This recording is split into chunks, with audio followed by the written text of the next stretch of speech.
রাহমাতাল লিল আলামিন বলে, যারা মৃত্যুর এই সময়ের মধ্যে এসে দুইটা জিনিসকে স্মরণ রাখবে, একটা খৌফ আর একটা রেজা, আল্লাহর রহমতের আশা করবে, গুনাহের জন্য আল্লাহ।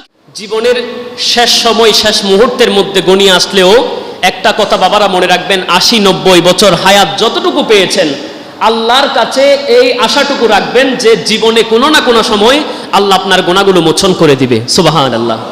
আর একটু জোরে বলি না সুবহানাল্লাহ। আল্লাহ আপনাকে মাফ করে দিবে, কিন্তু এটাও রাখতে হবে যে আল্লাহর ইবাদত না করার কারণে অন্তরে ভয় থাকতে হবে। আমার নবী রাহমাতাল লিল আলামিন হাদিসে পাকের মধ্যে ঘোষণা করছেন, সরাসরি নবীজির হাদিস, একটু মনোযোগ।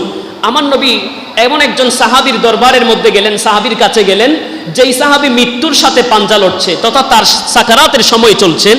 এমন সময় আমার নবী সাহাবাই রসুলের দরবারের মধ্যে গিয়ে সাহাবীকে বলছেন, ও আমার সাহাবী, তোমার এখন অবস্থাটা কি?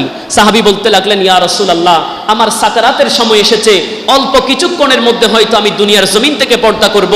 আমার নবী জিজ্ঞেস করলেন, তোমার অবস্থাটা কি? সাহাবী বলতে লাগলেন, ইয়া রাসূলুল্লাহ, আমার অবস্থা দুই রকমের, দুইটা জিনিসের আমি বড় চিন্তার মধ্যে রয়েছি। একটা, আল্লাহর রহমতের আশা তো করছি আমি, কিন্তু জীবনের গুনাহের কথাগুলো স্মরণ করে আল্লাহকে ভয় করছি। আমার নবী রাহমাতাল লিল আলামিন বলে, যারা মৃত্যুর এই সময়ের মধ্যে এসে দুইটা জিনিসকে স্মরণ রাখবে, একটা খৌফ আর একটা রেজা, আল্লাহর রহমতের আশা করবে, গুনাহের জন্য আল্লাহকে ভয় করবে, আল্লাহ সুবহানাহু ওয়া তাআলা ওই বান্দার গুনাহ তো মোচন করে দিবে, এবং যেই আশা সে আল্লাহর দরবারে করবে, আল্লাহর রহমতের আশা করবে, আল্লাহ তাকে রহমত দিয়ে পরিপূর্ণ করে দিবে। সুবহানাল্লাহ।